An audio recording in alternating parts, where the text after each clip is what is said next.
Welcome to the Arsenal Tottenham Fan Podcast.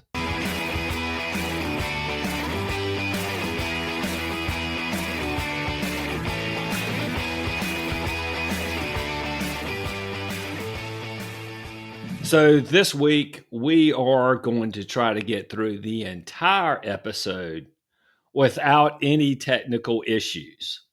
We caught those late last time and didn't get a chance to make any modifications to the recording. This time, you can expect perfection, or at least as close as Rick and I can come to. That's a bold claim, and I'm here in the flesh this week. Having said last week, if we lose, I'd be a cardboard cutout sitting here this week. What our viewers had a chance to see is Rick as a cardboard cutout in the last part of last week's episode. So I'm sure y'all thought it came just a little early, or that he was predicting Tottenham's loss. But fortunately for Rick and our listeners and Tottenham supporters, Rick is here, which means there must have been a victory somewhere during last week. Yes. And we will talk about it. But first, we're going to talk about Tottenham's exciting 0-0 draw to AC Milan. We'll talk about Arsenal's 2-2 draw with Sporting, or I should say the team that used to be known as Sporting Lisbon and are now Sporting whatever.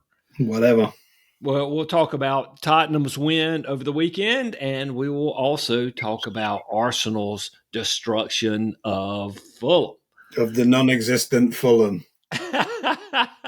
That's right. Rick, how does that sound? Sounds good. Awesome. So, a 0-0 draw to AC Milan when you only needed one goal. I know. To send the tie into extra time. Absolutely. Ian Dark summed it up at the final whistle when he said Tottenham are out the Champions League without so much as a whimper. That really sums it up. That drab, whatever other adjectives you want to come up with. It was a dismal game on a dismal night in London, pissing with rain. I was just getting ready to ask. The only thing that would have been better if it had rain and fog, but apparently it did have rain and fog. It did. I say games like this, I always think about the fans on their way home. The game finishes at 10 o'clock at night. People are not going to get home till midnight, soaking wet, and they got to get up 5, 6 o'clock the next morning. And are happier on their way to work than they were leaving the stadium.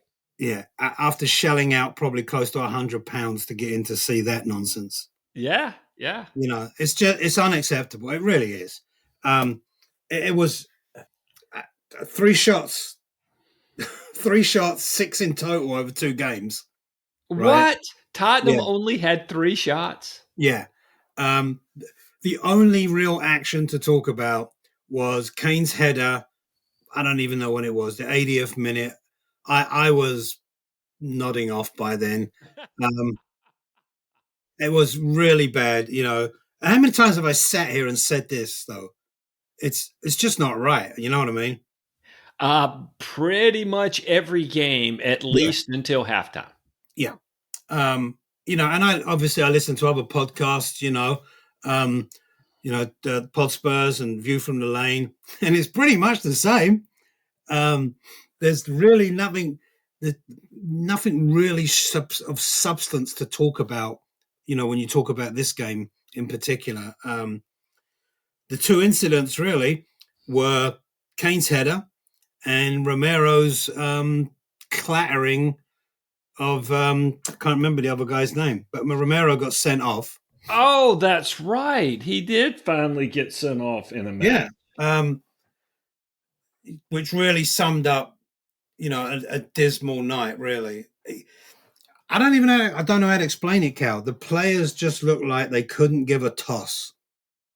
I mean, it's just another game where they were just like, Milan were well happy to just kick the ball around and take us on the counter. Milan should have won by about 3-0, by the way. Wow. They screwed up. Um, yeah, there's nothing to report. Nothing happened. That's how bad it was. Kane's header, Romero's tackle, and Milan on the break 2 or 3 times, and they should have scored. Any No? rumors how the concessions were? Beer, cold, Well, the game popcorn started. salty. Well, here's the thing: the game started 10 minutes late, right? At 8:10, because teams were late getting there. I never understand that. You're in London; it's one of the busiest cities in the world, right? And there's always traffic, and it's pissing with rain. Wouldn't you leave a little earlier? Yeah, You know, once again, don't worry about the people up there standing out there getting soaked, waiting to watch the game. Don't worry about them, right? We'll get there when we get there. No, an absolutely dismal end to an unbelievably dismal week. yeah, Although yeah. I'm going to say this, though, I'm going to be totally honest. I didn't feel as bad about losing this game as I did about the FA Cup game, Sure, right? sure, Because, this, look, it would be hard for us to win the Champions League. It's a sure. cup competition. We know that, whatever, but still hard for us to win. The FA Cup, we could win that. You know what I Mhm. mean? Especially when you would have had Blackpool in the quarters or Yeah. yeah, you'd have Blackpools in the So quarters. it was almost like, well, it was. I'm not kidding. I'm just going to be honest. When the whistle went, I shrugged my shoulders. Right, Yeah, and that is just sad. That is not good.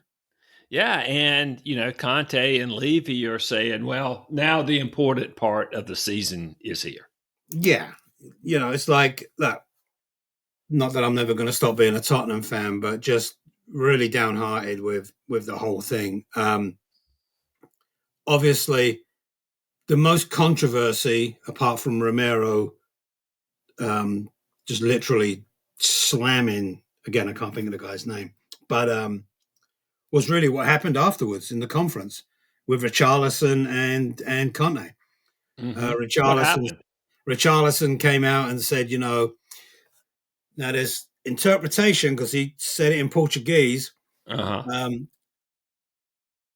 it's been a shit season, or my season's been shit. So there's some kind of controversy. Like, did he say him, or was he talking about the team? And then he said something along the lines of, "They told me I was going to play, and they didn't play me, and I don't know why they haven't played me this season. It just doesn't seem right." So then Conte at a press conference on Friday, prior to Uh-huh. the Forest game, Uh-huh. said, he was talking. He said, "Yeah, Richie has had a shit season. He's had injuries after the World Cup. He played great in the World Cup, scored Uh-huh. the best goal, but then he came back. He got injured in the World Cup, and he hasn't played. So yeah, he has had a shit season." So the reporters are asking him, "Was he saying that your team is shit, or was he saying his season was shit?" And Conte was saying he said that his season was shit, Uh-huh. but it's still unclear really what he meant. Well, Conte don't speak Portuguese, so he don't And know. yeah, and it doesn't really matter at this point, right?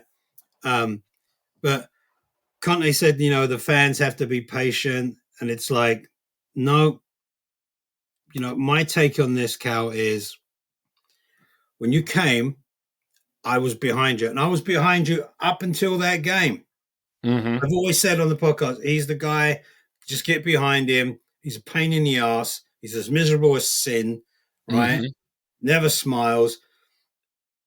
But we know that he's not going to stay because, as I've said before, you keep asking us for commitment. We're the supporters of this team. We're going to be here when you're long gone. We are committed, always have been, Mhm. right? You didn't sign a contract. So now this is over. Now it's time for him to go.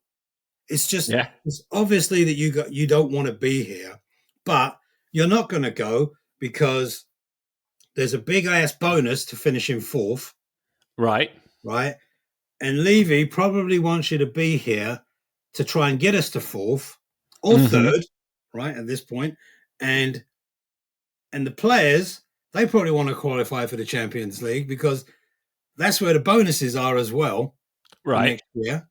And the fans, we're like, Champions League, Europa League, don't really care at this point. Really? Yeah. Yeah. Either one. Yeah. Either one will be okay. You just have to win something. Yeah, exactly. I mean, that's When, what the fans want. The fans want to see the team raise some silverware. yeah.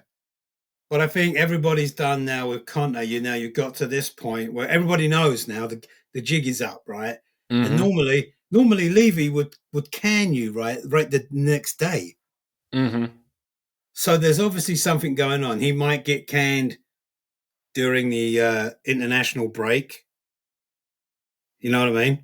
Oh, I can't imagine they would get rid of Conte now. At the end of the season, I could see that. Did you see the Oh, I can. segment? He got rid of Mourinho a week before a cup final. Yeah. Which, I mean, I hate to say it, but I mean, if you want to have Mourinho manage one game for you, it's a final. It's a final. That's what he does. I mean, what the hell? But that You but know? that relationship too, Cal, had got to a point where Levy thought, "There's no way you're winning us a cup and rubbing that in my face. Oh Ain't God, no I could way see that's that. going to happen." I could see that. Oh You know my what I God, mean? that's so Because at sad. that point, it was kind of like, "Well, we're in the final. You know, you being on the sideline ain't really going to make much of a difference. We're there. We're in the final." Oh my God. You know, so I was surprised that Conte is still there. Why is he still here? Why? If you don't want to be here, it's all Well, about money again. yeah, Because if he exactly. leaves now, you've got to pay him out. Well, if not, if he leaves of his own volition, if he breaks the contract, you Oh, don't have to well, pay yeah. him. Yeah. You know, He's not going to do so that. yeah, and Levy's not going to get rid of him and have to pay him through the year. And Levy wants to finish fourth, and Conte wants to finish fourth, or like you say, Yeah. third. My With thinking is Levy's still got him here because Conte is now in the realm of where he wants to be. Mhm. League football, one game a week. That's right. That's Give me right. 7 days to get ready. And if Levy's thinking, well, what did he do last year? That's right. Uh huh. Went on a 12-game spree. Nobody could get near us. We were banging goals in like it was going out of fashion, right? Hmm. So Levy's probably thinking, if you can do that before you leave, I'll be happy, Yeah, right? absolutely. So I don't know if we want to get on this kick too much, but we might as well just jump right into it. Did you see any of the NBC? Well, so did you see any of the NBC coverage of, I guess, the Saturday games when they talked about Rebecca Lowe? She must be a Tottenham fan. She's not. She's She, a Palace fan. is she? Okay, She's but she from talks South. about She's she from my talks neck of the woods, Southeast okay. London. She talks about Tottenham all the time. Maybe she's like you. She's from Southeast London, but a Tottenham fan because she has that thing that she does, the lowdown, and she loves to talk about Tottenham. And in this one, she was talking about Conte and Pochettino, and she did not seem to think um, a reunion between Pochettino and Tottenham was the best thing for either side. What are Yeah, your thoughts on that? it's a good question. Um, I don't think at this point. I don't know that Tottenham needs another celebrity manager. And Mhm. Pochettino's a bit of a celebrity manager now, Mhm. right? Done a stint at PSG. Mhm. Um, I really don't count. I think there's a lot of names being bandied out there, like Tuchel, Enrique. Um, it's like, Did you see David Ornstein's segment on NBC? uh-uh, no. What he listed the managers that Levy liked, quotation mark. I think he listed every manager in the Premier League that Yeah, was not Antonio Conte. yeah, pretty much, right? I, but And I, Potter. He didn't mention Graham Potter. Other yeah, than that, look, I think he mentioned everybody. Tottenham fans were singing the other night, Pochettino, Pochettino, right? Uh-huh. But you got to remember, I know things change and what have you, But Pochettino, when he was at Tottenham, I mean, no doubt. I mean, that time when he was here was great. It was dynamic. It was fantastic football. It was great to watch. It was brilliant. But he always said, League Cups and FA Cups, not interested. Mm-hmm. Right? So be careful what you wish for, right? That's a fact. So now he got us into a European Champions League final. That's great. We don't have that team that he had then, though. Mm-hmm. That team we had then was like all of those guys, Son, Kane. Well, Kane's he's impervious to anything that's going on. He's just going to keep scoring goals. But Kane, Vertonghen, Alderweireld, Dyer, Lloris, those guys were all at the peak. That's a fact. Of their game. Mm-hmm. Mora, you know what I mean? Yeah. They were, Dele Alli was there at that time too, £100 million at the time. Mm-hmm. Right? And right, that's not the team that he'll inherit now. Yeah, that's a fact. Right? So careful what you wish for. I'm undecided about the Poch thing. I don't know if it would work again. I'm like, why don't we get like the guy? I can't remember. I'm really bad with names today. Romani from Porto. Uh-huh. When you look at the work that he's done, he has to sell it. Anybody any good players come along, he has to get rid of them. Yeah, right. That's a fact. But he's the one nurturing them. Uh-huh.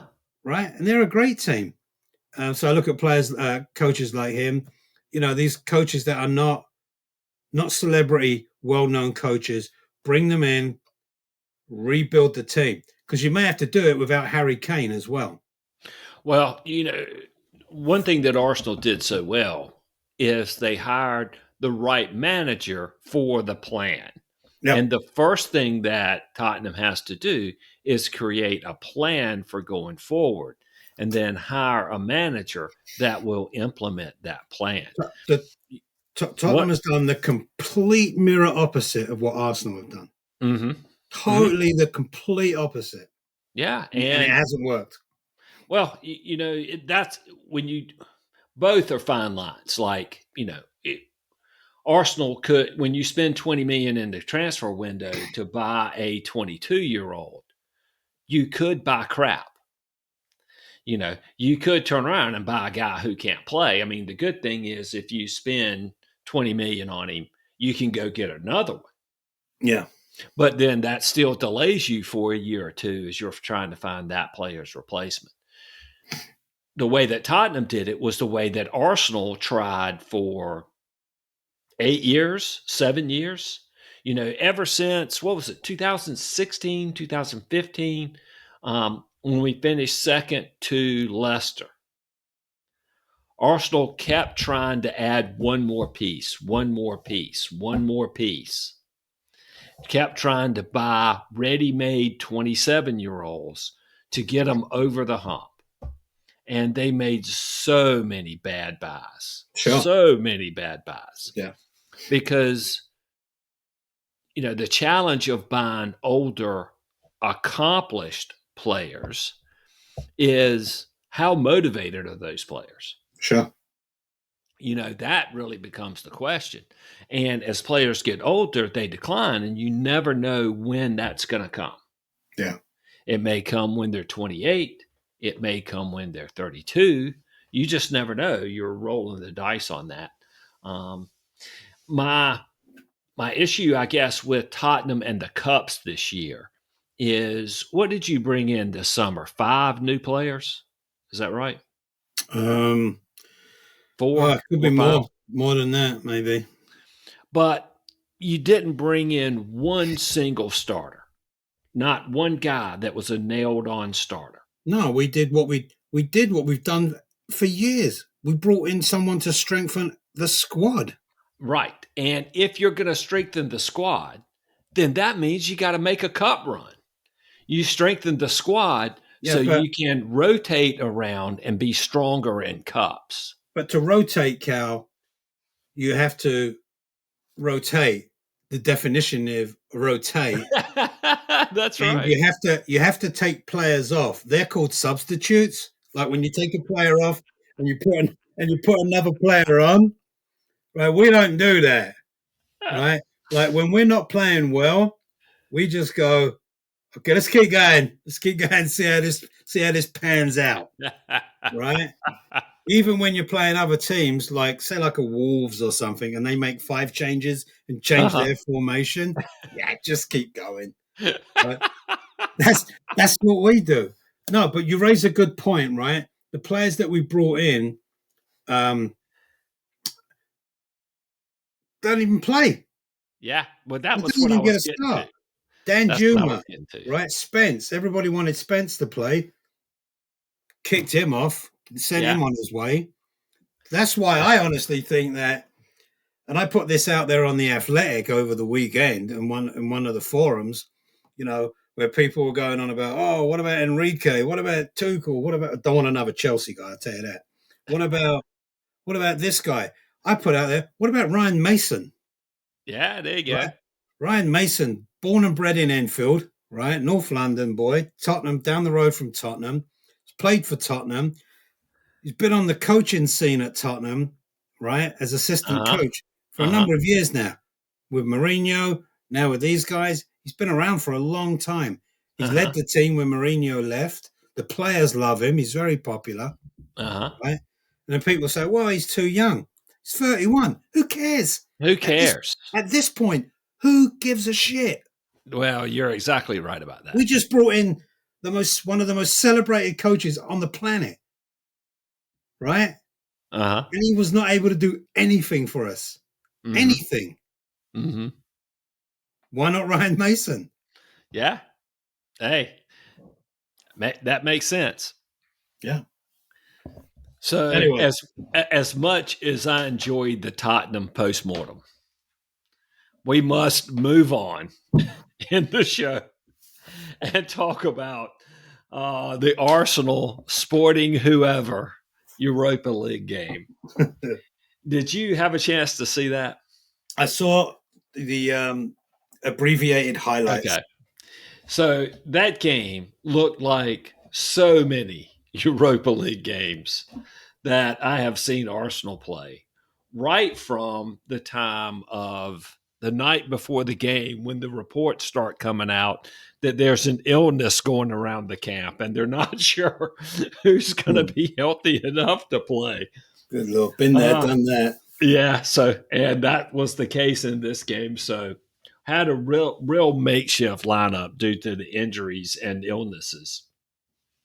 Arsenal was down to their fourth choice center forward. Now, where would any team be if they had lost their first three center forwards? So we played Martinelli, left wing, moved him to center forward. We put Matt Turner in goal. We signed one of the January signings that went under the radar was Jacob Kivior from Poland. I think he played at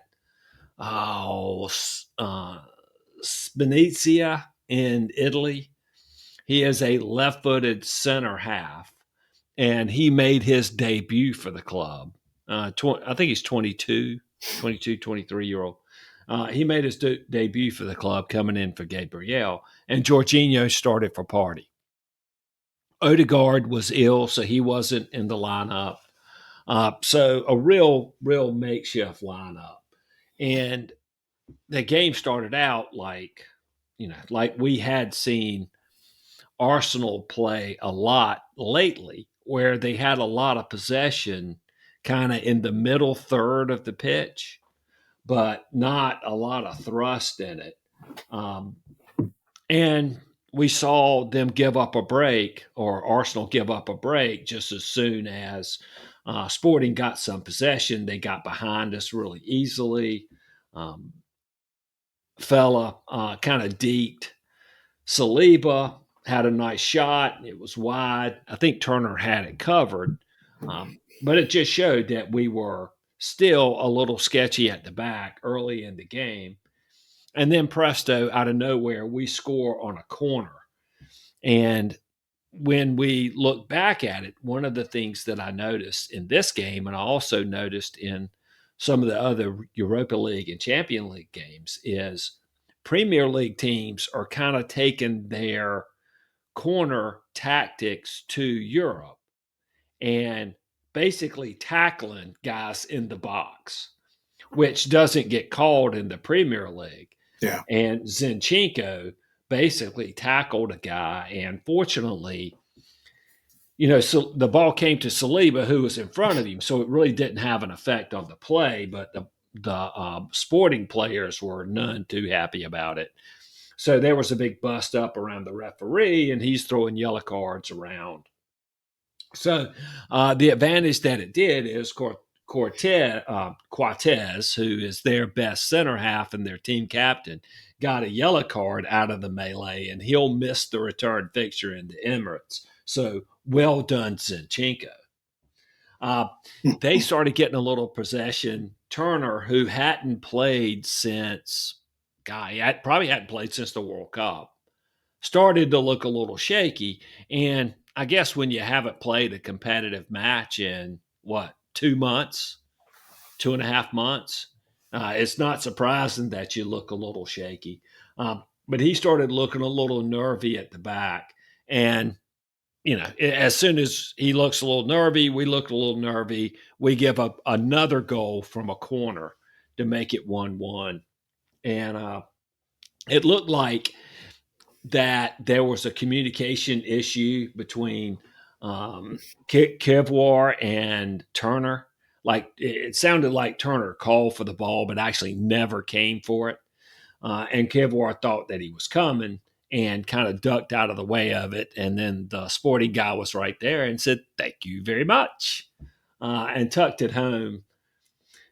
Xhaka headed down another corner right at the end of the half that was in the corner, but their keeper got to it. It was on the line, but it didn't cross. And that was really the scoring opportunities. It was a helter-skelter game where the game got really stretched early, and they were pressing us. And, when you've got kind of your makeshift lineup, when you see teams like Arsenal, when you see them play out of the back, and like we did against Fulham, where you have the ball near your own goal and you just work it through the other team like it's nothing, and guys are just one-touch passing all over the place, you're like, man, these guys really are great. But those patterns are so moved that they aren't looking up and saying, okay, I see this guy over here, I'm going to pass it to him. They know the guy's there. Yeah. They've practiced it. If the ball's coming to them, they're not looking for the guy. They're just kicking it there, knowing that he's there, because you can't think and react that fast.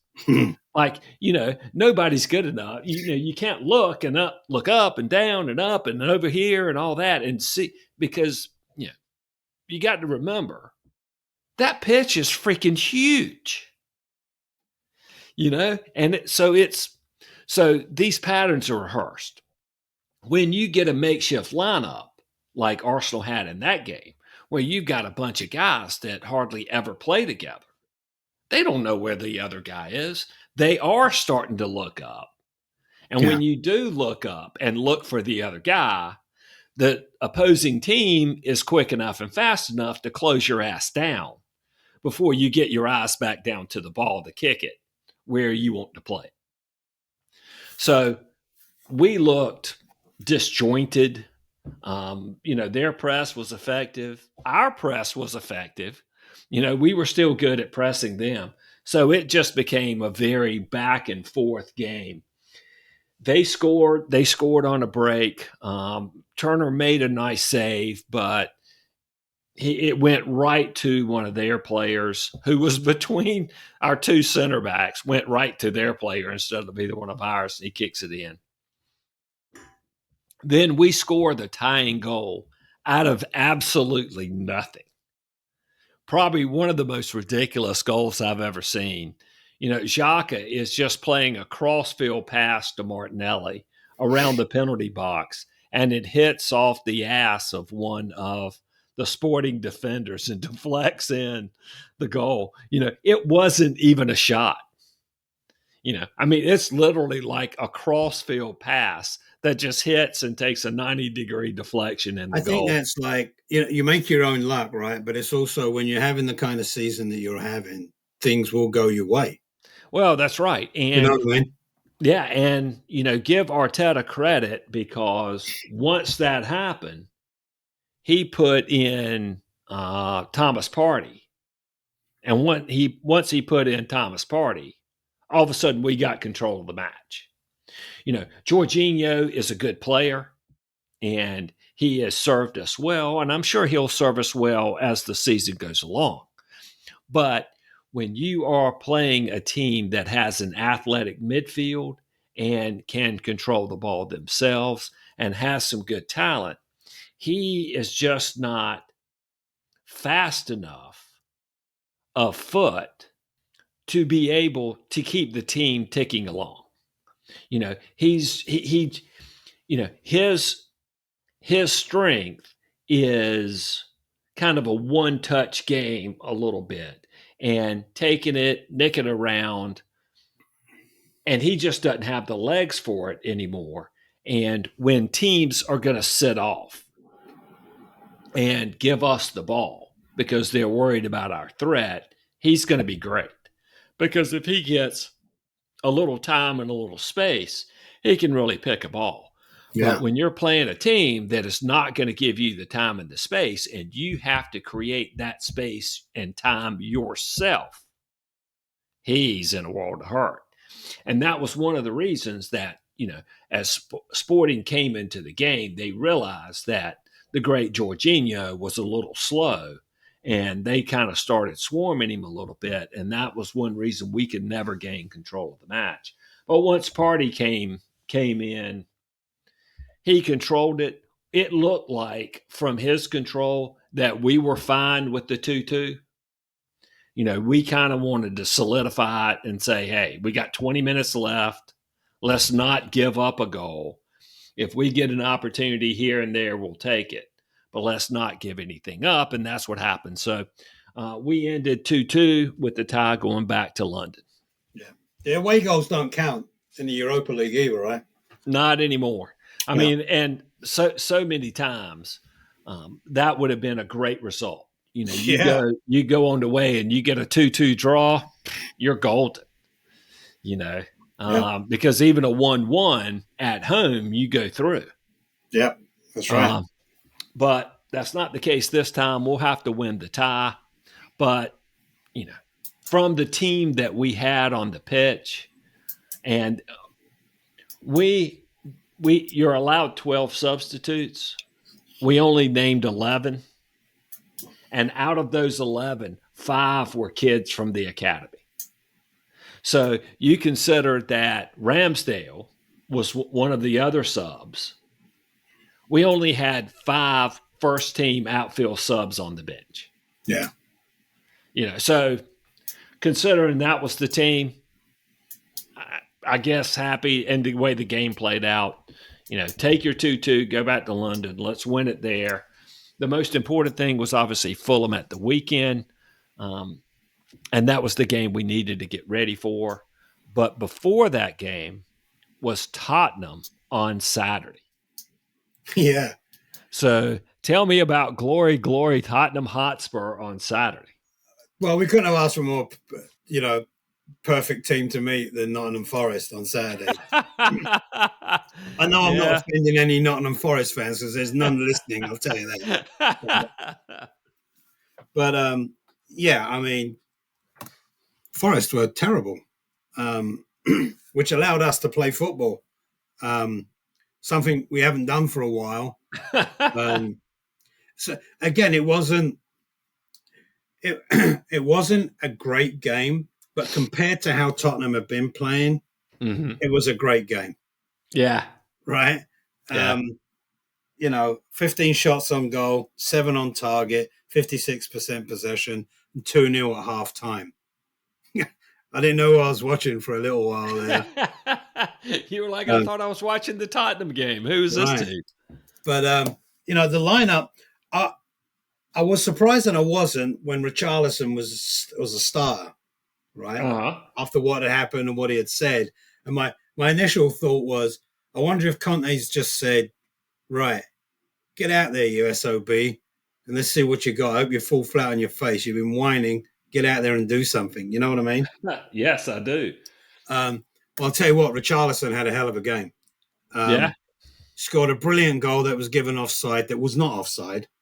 Um, it was a fantastic goal. I saw that offside. So I I did not think you could get called offside unless a part of the body that could score the goal was offside. That's Because my understanding. it looked to me like the only thing that was offside was his arm. Yeah. So, I mean, yeah, I don't know. I didn't agree with the call. Um, not from a bias standpoint. I mean, it just didn't look like offside. No one called for it. Not the linesman, not the players. No one. You know what I mean? Yeah. No one put their hand up. It's like a penalty. Usually, if you see the opposition player put his hand Yeah. up, even for like shits and giggles, if you will, Uh-huh. right?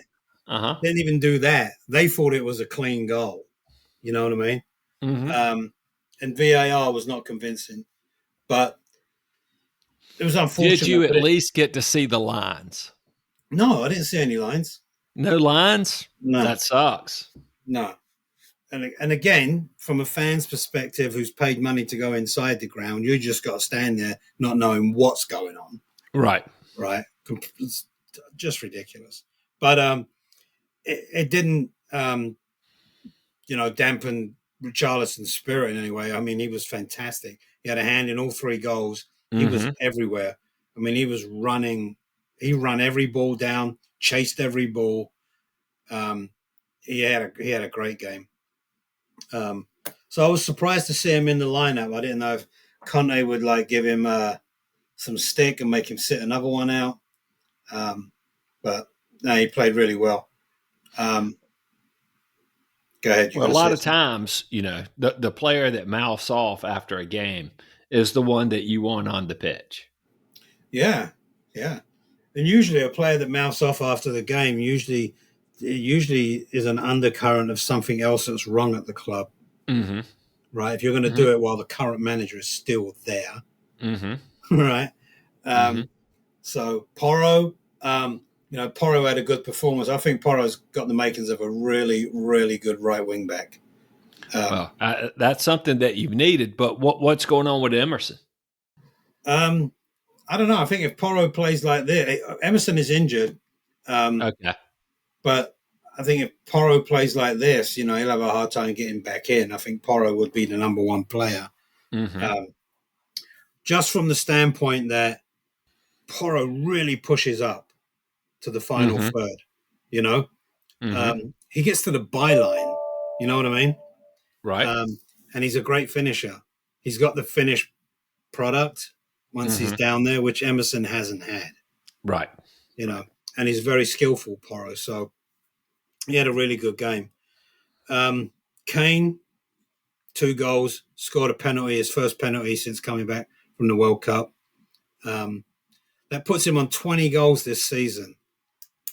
So not bad for the old one season wonder. Um, you Well, know, pretty good for his last season at Tottenham. yeah, you know, could be, could be. He could be wearing a red shirt next year.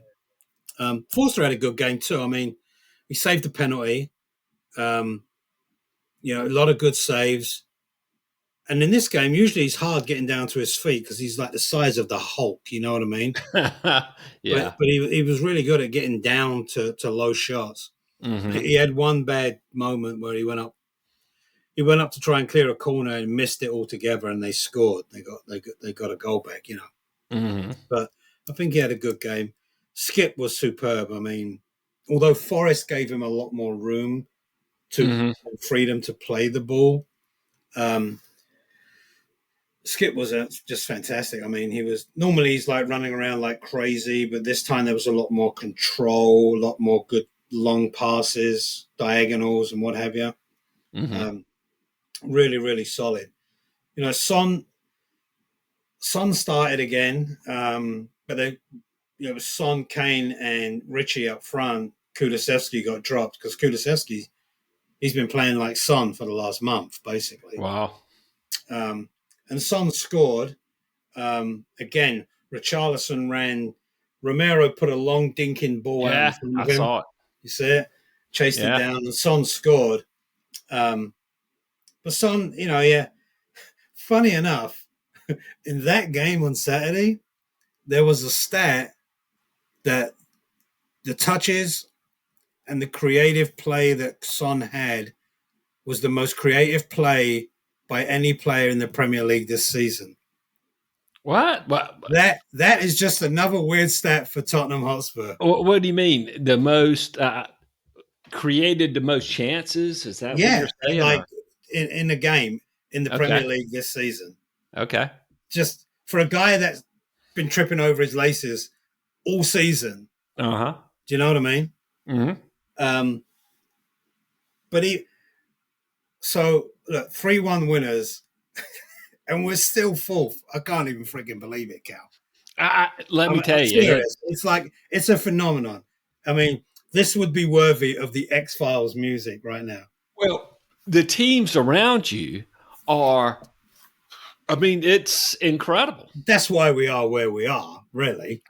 You know, just when you think Liverpool is, oh no, there's Liverpool, here they come. Yeah. You know, they turned Bournemouth. to, Yeah. you And know, but the the other odd thing is that it's unbelievable. When I read these things and I'm like, I have to read them twice. It's like what? It's just weird. Tottenham have won 5 of their last 7 Premier League games.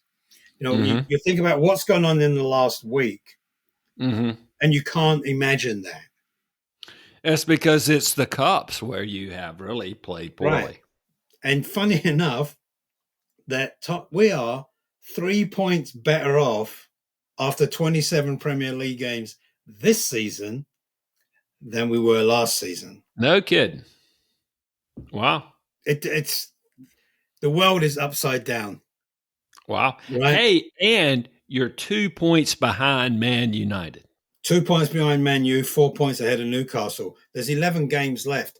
70 points usually gets you fourth. Sure. So, I don't know, we would need to win 6, draw a couple, and we should be home and hosed. Yeah. So, are you playing Newcastle? Do you play Newcastle? So, our next games, good segue there, Cal. So, we play Thank you very much. Southampton next week. Then we got the break. Then You're we've got golden against Southampton. You playing them home or away? away. That was our first game of the season this year. Okay. And Southampton, who just got a draw with Man United, Yeah, did you a huge favor there. On paper, it all sounds good. But don't forget, it's us. Right? Well, it's also Man United who is going to be playing 4 games. So it's 11 games. Well, they've got 12 games left. Yeah. So they now have 4 games without Casemiro. Yeah. Yeah. I say that. Yeah, that's right. You got sent off. I say that tongue in cheek. We've got Southampton, then the break. And then when we come back, we've got Everton, which is a Monday night game up in Liverpool, which is not going to be fun. And then Brighton, who are in pretty good nick. Mm-hmm. And then Bournemouth, who just beat Liverpool. Right. Mm-hmm. So that's not going to be easy.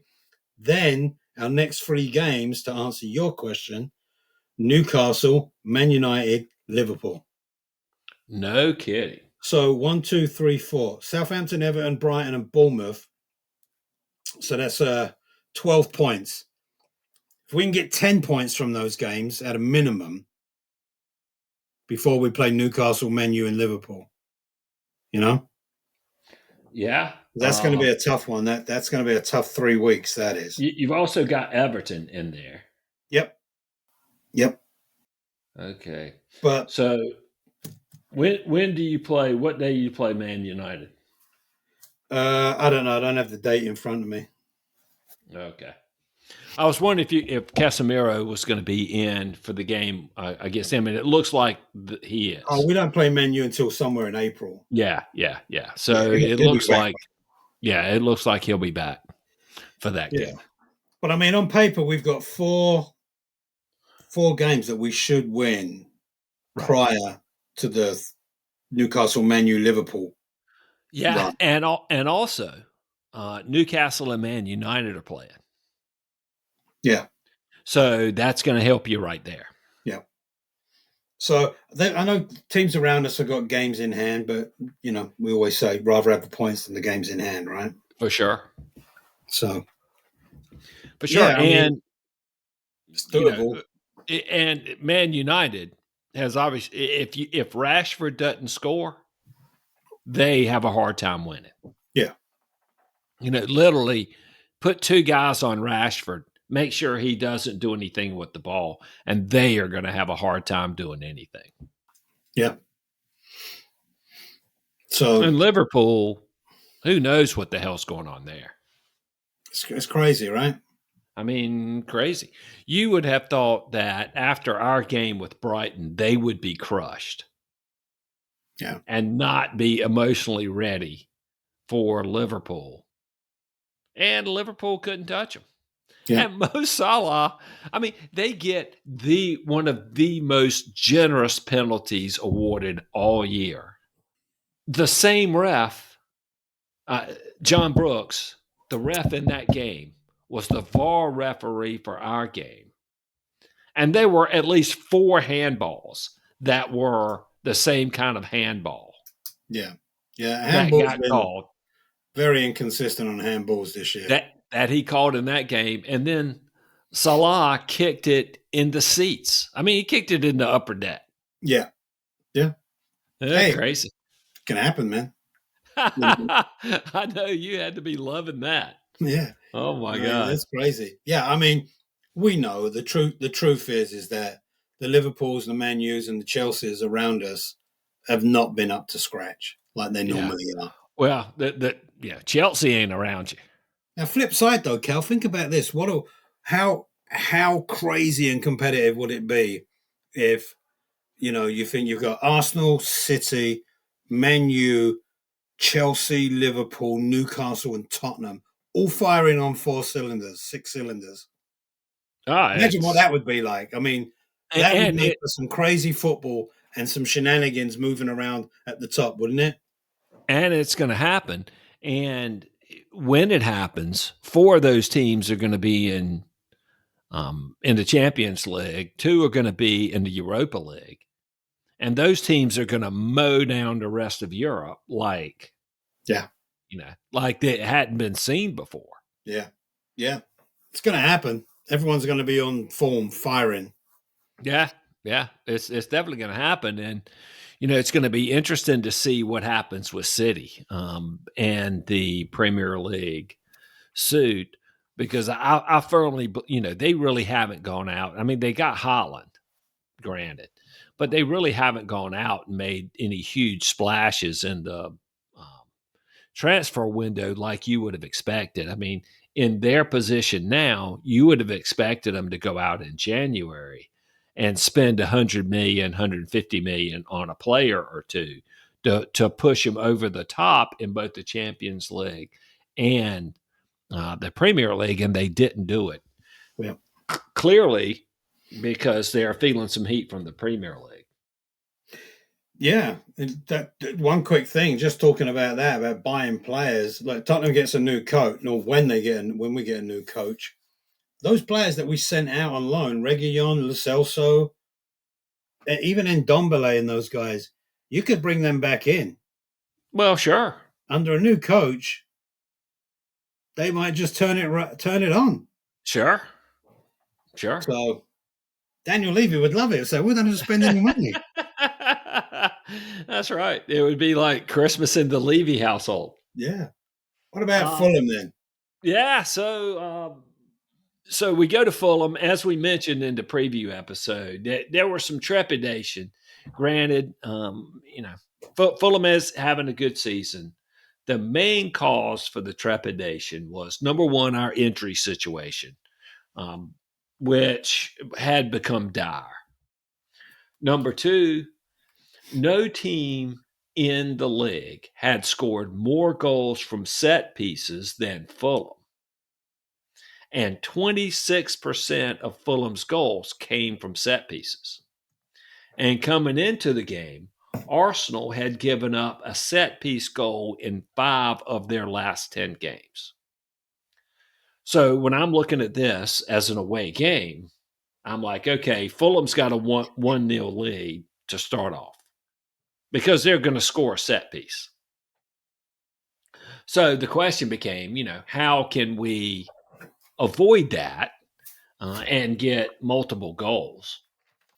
Obviously, we did a great job not only of controlling the match, controlling the ball, but also not giving them set piece opportunities. When you have the ball, you don't commit fouls and they don't get corners. Yeah. So we did a really good job of not fouling them in bad positions or giving them deep enough possession to get a lot of corners. The starting lineup, it was reported on Friday night that Trossard might have an opportunity to play, which was really surprising to all Arsenal fans. And sure enough, he's in the starting lineup. Partey came in, Gabriel came in, Odegaard, who was sick, came in, and Fulham was missing Paulinho. That was the game. Right there. I mean, that guy is Right playing now. out of his skin. Yeah, he's playing great for them. Partey is playing great for us. If he's not there to reduce Partey's influence on the game, Fulham is really going to have some serious challenges. And credit to Marco Silva. They came out and pressed us. I mean, part of being sixth or seventh in the table is you're not going down. So you don't have to play for the point that keeps you alive. Yep. So he came out and played football. They pressed us. The first 10 minutes or so, I've got the 9-minute mark. I've got a note. Lots of pressing by both teams, pretty even. We were controlling the ball, kind of seeing how they pressed us. They got the ball some. They were kind of controlling it to see how we pressed them. Pretty even all the way.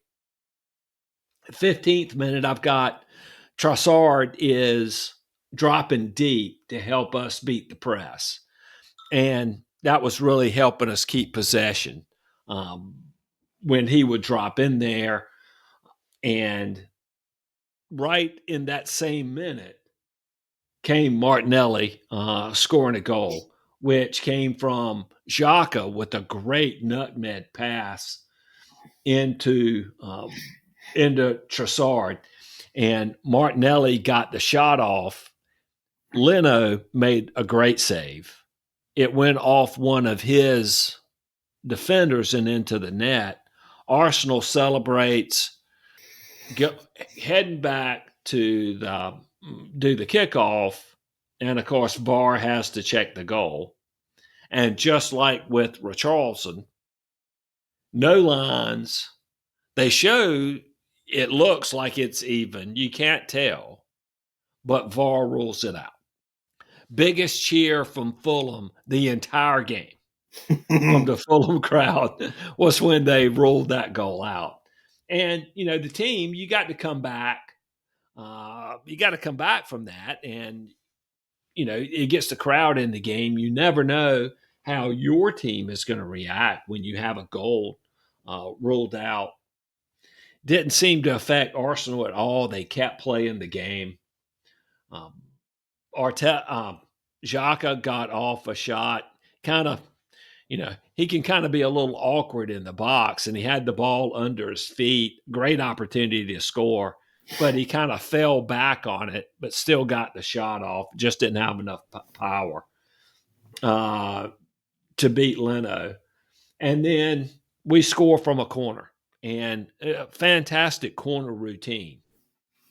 Leno played at Arsenal for a long time, so we all knew about Leno's weaknesses. And one of his major weaknesses is coming out to claim crosses. He really doesn't like to come off of his line. So what Arsenal did is they put a group of players at the 6-yard box, kind of at the corner of the 6-yard box. And then they put Ben White inside the goal beside Leno. So he was in the goal, but he was beside Leno, which is kind of a weird position. But as Trossard went to kick the cross, he circled in front of Leno as the ball was kicked, just long enough to make sure that Leno wasn't going to come claim the cross. And then when he saw Leno wasn't coming to claim the cross, he just got out of the way.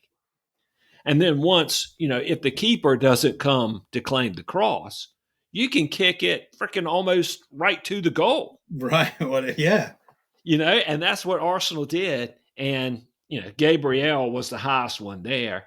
But, it was 4 yards out, maybe 5 yards out. And, a keeper has to come get that ball. A keeper cannot let you take a corner that close to the goal. So we score from a corner, and when you score off a set piece early in an away match, that gives you a lot of belief. And from that moment, and even before, we were all over them. And maybe the best half of football we've played. We've played a lot of good halves of football, but this was right up there with it. I don't know if you saw the game or anything. Just again, highlights. Yeah, so this probably didn't make the highlight, but right after the goal, Saliba has the ball just in our half, maybe right on the halfway line. And one thing that center backs do now, or center backs that are good on the ball, is they'll press forward with the ball until the defense, they make they make someone commit to them, and then they pass. And as long as nobody commits, they'll keep the ball. And he drives forward 30 yards from goal and then drops his hip and leaves some guy in the dust and takes a shot. Now, it went over. It was a good shot. It went over. But still, when you see your center back going on a 30-yard run to take a shot, you're like, hey, this is fun. That's when the guys are having fun. So that didn't score. But in the 26th minute, right after that, we score a goal. So I'm sure you saw this goal, but it was the end of a 26-pass team goal. And this is one of my favorite goals that Arsenal has scored this year. And the reason is we talk about, earlier in the podcast that I mentioned about players understanding where their teammates would be. And there are few better examples than this, because Fulham was pressing Arsenal, and Arsenal had the ball deep in their end, went to the halfway line, came back inside their own box, went to the halfway line again, went all the way back in the right-hand corner. So, and as Arsenal moved up, Arsenal probably made 20 passes in their own half until they got back in the corner. But when you watch the way the team moved, it was geometrical. So it would be a box that would move to a diamond, that would move back to a box, that would move to an octagon.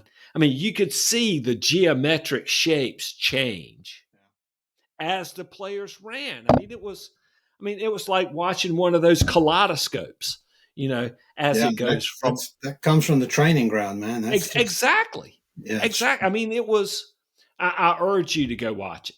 You can see why Arsenal is being so successful, and you can see why Arteta is such a great coach. Just at the way, I mean, you can see players that would break to create a square pass, and another player from 25 yards away would run cross field to the space that was vacated. You know, you just the intricate movements, and it would be like you could see six players. There would be six Arsenal players in the screen, and all six were moving. You know, I mean, that is just freaking awesome to watch. But what it did as Arsenal worked the ball back is it sucked Fulham back into Arsenal's half. So Saliba, I'm sure you saw the left-footed pass that Saliba made out to Xhaka. It was about a 40, 45-yard ball, left foot, just cut right through him. But at that moment, Fulham had 5 players in that right-hand corner. You know, I mean, that's how much. And Arsenal had 5 players in that corner. You know, the whole game got sucked into that corner. Saliba just calm, cool, and collective, left foot out to Xhaka, and then it starts to break. Xhaka kicks it out to Trossard, and then everybody's running forward, of course. Well, Trossard gets it on the left wing, makes a move outside, then goes back inside toward the byline. At that moment, Arsenal has 4 players in the box, and Fulham has 4 players in the box. So Arsenal, which had just had 6 players in the right-hand corner of the pitch, now have 4 players in the box. You know, I mean, they just run. They just run. And Trossard stands it up. Again, when the team runs back, you know, Martinelli got position on Anthony Robinson, who really did a poor job of defending it. Martinelli nods it home. But as I've mentioned, you have both Fulham central defenders guarding nobody. You know, they are square with Trossard. But there's no Arsenal player there. You know, as they're running back, they have to be aware that Martinelli is the threat. And they have one of the two, you know, the one on Martinelli's side has to run to the far post. You cannot leave the fullback to guard the far post. When you leave the fullback to guard the far post, you give up the goal because fullbacks are not center backs. You know, they're not going to stop the cross of a center forward or even a good winger because they've got the angle on them.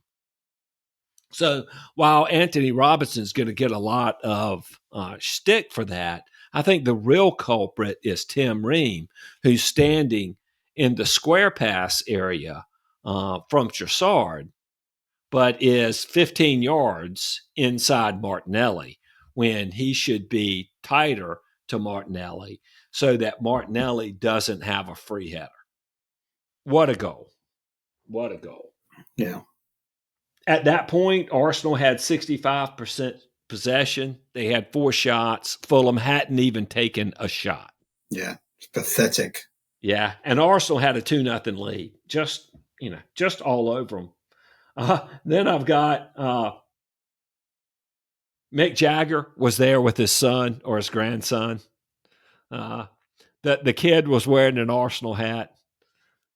Like it when Mick Jagger was an Arsenal fan. He was getting plenty of satisfaction. Sure, yeah. I'll be here all week. Go on, Cal. Go on. Thank you very much. Don't forget to tip your waitresses. So my next note's in the 35th minute. Xhaka, what are you doing? Did you see the move between Martinelli and Xhaka? So No. I can't remember who made the pass to Xhaka, but he did. I think it was Odegaard. Just an incredible dummy. Just, you know, it's one of those where he's cutting in on goal about the top of the box, The pass comes, the defender's right there. The defender stops to defend him, and he just steps over it. And there's Martinelli right behind him, who just touches it behind the defender. And Xhaka keeps running, and he is through on goal with the ball at his feet. And then he's feet of stone and just kicks it right to Leno. I mean, literally just kick it anywhere else and it's a goal. And he just touches it to Leno. He's like, it was like, I can't believe I'm here. I don't know what to do. He played so good, but just in that moment, it was just like feet of stone. How he didn't score is just incredible. Trossard had a close miss right after that. In keeping with Arsenal goalkeeping of the week, Ramsdale decided to start doing Cruyff turns in his own penalty area with them pressing him, and start to do crazy stuff.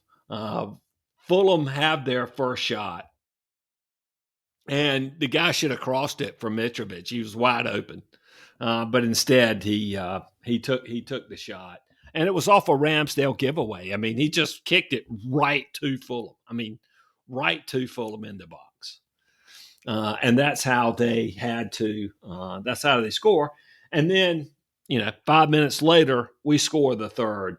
You sure you weren't playing Nottingham Forrest? Possibly, but I don't know what was going on with Fulham in that first half. Obviously, they didn't have Paulinho, but I think you got to give a lot of credit to the Arsenal for just slicing right through them. And I had expressed my concern over Odegaard because he had gone a few games and had a few opportunities where he did not show much composure in the box. But in this moment, Trossard crossed it to him. He took it down with his thigh, kind of took a touch, looked for the shot. Defender came up, took another touch to clear the defender, and just smashed it in the goal. That's the kind of composure that when he shows that composure, he's as good as there is. Yeah, he's a good player. He's a really good player. So that made it 3-0. And that was the game. The game was dead at that point. In the 78th minute, we brought on Nelson for Saka, brought on Tierney for Zinchenko. Really not a good game for Saka. You wonder if he's carrying a knock because he wasn't particularly great against Sporting. He certainly wasn't very good. He wasn't up to his standards in this game. I won't say he wasn't very good, but he wasn't up to his standards. So I'm hoping that maybe against Sporting, he can spend some time on the bench, get a rest, and get ready for the weekend. Because he's going to see some physical activity. He's going to get mauled by Crystal Palace. So he needs to get ready for that. 75th minute, we brought on Vieira for Martinelli and brought on Gabriel Jesus for Trossard. What a lift for the team to see Gabriel Jesus come on. And he looked like Gabriel Jesus. He was running around, created one great opportunity. Did you see the touch that he had for the pass to Vieira? No. So he gets a ball that came. I forget who passed it to him. That came from the touch line, and he kind of did a spinning turn. He kind of caught it with his instep, did a spinning turn and passed it to Vieira, who just had acres of space. Such a great pass. Vieira ran into the space. Jesus cut in behind him. So, Vieira lays it off, and Jesus kind of mishit it toward Leno, and Leno saved it. And all Arsenal fans were like, Jesus is picking up exactly where he left off. But he looked really good. So, hopefully by the international break, when we get back, he'll be ready to start matches. And when he is, we're really going to have a strong bench, Yeah, and, without a doubt. And as I mentioned in the last podcast, we really need to make it through this. It was 4 games then. It's 2 games now. Really need to make it through these 2 games. And then in the 85th minute, 3-0 game, we could relax. And Dan James goes in on goal. And Saliba with the Premier League tackle, where he just goes in, sliding, takes the ball, and rips him one. And I'm like, these guys wanted the clean sheet. They didn't just want the 3 points, they wanted the clean sheet, and they got it. So all credit to Arsenal players and management for that victory. So where does that leave you? You got like 2 points ahead of City, right? 5. So So they have a game in hand? Nope. No? Nope. Thought they did. Nope. So when Gabriel Jesus went out injured, Arsenal had a 5-point lead on City. When Gabriel Jesus came back, Arsenal had a 5-point lead on City. Freaking unbelievable that Arsenal could maintain that advantage without Gabriel Jesus. This game was Arteta's 100th win, if you include games that we won in penalty shootouts as wins.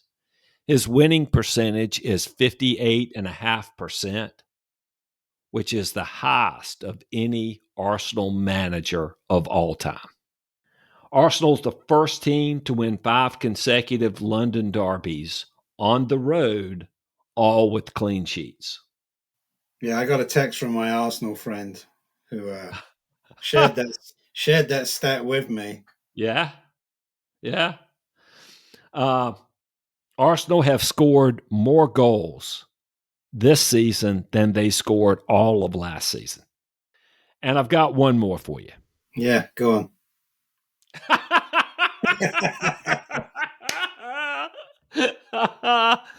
So PSG has 3 players that have scored double-digit goals in their league. Messi, Mbappe, and Neymar. Can you name the only other European team to have 3 double-digit goal scores? Let me think. Go on, Cal, surprise us all. Well, that's right. Saka, Martinelli, and Odegaard. So pretty good company there. In all honesty, Fulham came back into the game in the second half. Arsenal did a good job of conserving energy. Fulham, they had some pride. They played hard. We got the clean sheet, but they tightened the stats up. When you look at shots, Arsenal had 15 shots. Fulham had 12. Arsenal had 7 shots on target. Fulham only had 2. The XG, Arsenal had 2.38. Fulham had 0.85. So, not near as dominant from a statistical point of view as it was on the pitch. And that is just fine. You got to give Trossard as player of the game. Do you know that Trossard is the only player in Premier League history to have a hat trick of assists in an away match, which he obviously did in that particular game? So you got to give him player of the game. What it means is Arsenal have developed a deeper squad. Now that Yeah. we've Yeah. got Jesus back, now that we've got Trossard, I mean, we got a deep team. Now we can't win a match gets going the wrong direction. Arteta can bring some players in that can change the match. And that's something that we really hadn't had all year. The 3-0 win, which was really a cruise, means that we're going to be in a lot better shape for the next two matches on Thursday and Sunday. And we're going to need to be for Crystal Palace because that's going to be a physical game. Is that at Palace? No, it's in the Emirates, Okay. but both matches are at the Emirates. We've only got I think 4 away games the rest of the year, maybe five away games the rest of the year, but 3 of them are at top 6 clubs. So that'll be interesting. We played Newcastle, Liverpool, and Man City away. So that's going to be a challenging run in, and our run in is way more difficult than Man City's. So that's going to be a challenge for us. And it means we've won since we got beat by Man City. We won 5 in a row, and that's what we had to do. Had to go on a winning streak after that loss, and Arsenal did it. Yeah. Yeah, it's yours to lose, buddy. I keep saying it. Yeah, well, it is now. I still think that we are going to have to get something from the game at Man City. That match Yeah. I think is April 26th. So it's there's only 2, 3, 4 games after that. I think we're going to need something in that game in order to win the league. It may just be a point, but I just think that, if we lose that game, we've got a 2-point cushion now. That's perilous when we have so many difficult matches left to play. So you want to do a preview on your match against Southampton? Yeah. You going to smash them? I would like to think so. I mean, I think with Southampton, it's the usual suspect. It's James Ward-Prowse. I mean, keep that dude away from the 18-yard line. He is one goal away from tying David Beckham's Premier League record for free kicks. Yeah, I mean, just keep dabs on him. I mean, look, we should beat Southampton, but it doesn't mean anything right now. Tottenham have got to win the game. If the fourth spot is what they're playing for, which obviously is what it is, then we can't afford literally we can't afford to lose pretty much any of the games on the run-in, really. With Liverpool and Newcastle right behind us. Mm-hmm. So the pressure's not off if that's what we want is fourth spot. Oh, I mean that's your season. I mean, this is the same 12-game run-in that you had last year. The only difference is Arsenal's not your competition this time. It's now Newcastle and Liverpool. Yeah. And Man United. I mean, let's throw them in there too. Yeah, without a doubt. I think the thing going in now is, like I said, on the run-in last year, we were great, right? But again, the question is, was that because, and will that be the case now? All expectations were gone, and we were only playing one game a week. Mm-hmm. So it was like, get out there, boys, and just play football. Mm-hmm. Whereas up to now, Conte's had everybody on a leash. Mm-hmm. Don't go over the halfway line. Stay right there. Everybody behind the ball. Okay, let's have a quick break, see if we can nick a goal. Mm-hmm. Right? We weren't doing that last year. He was switching formations last year. Mm-hmm. Right? He went 3-5-2 and what have you against Chelsea and Liverpool. Mm-hmm. And those games were like really great to watch. It was great football. Mm-hmm. So it will be interesting to see, will we do that on the run-in, or will he continue the way he's been playing in order to just try and get that fourth spot, grab a bonus and say, arrivederci. Yes, that's right. Well, last year, it was really two teams for one spot. This year, it's four teams for two spots. So that'll be it. And really, I But guess you the could say, expectations are off, Cal. Honestly, I'm speaking as a fan, and just from the mood with Tottenham fans, we won't be devastated if we finish fifth or sixth. mm-hmm, I just don't, not after this season. mm-hmm. I mean, just I can't see it. If we finish fourth, great. But I don't think anyone, Levy will be devastated, right? Those guys, because of the money, right? But the fans will be like, just get this season over with. Right. We want right. European football. I don't want to be in the conference, but if we end up in the Europa League, fine. Whatever. It's fine. Just get on with it. You know what I mean? Yeah. Yeah. Just start playing some football again and get the fun back in the game. Yeah, I'm with you. It's been like work. It's been like watching work on the field. You know what I mean? Yeah, I do know exactly what you mean. We've got two games at the Emirates, Sporting on Thursday, Crystal Palace on Sunday. Going to be interesting to see how Arteta rotates his squad. And I think those will be the main talking points. But with Trossard now available to play, with Jesus now available to play some minutes, I don't think Nketiah will be back. But just having those two, I think all of a sudden now we can give Saka a rest. We can give Martinelli a rest.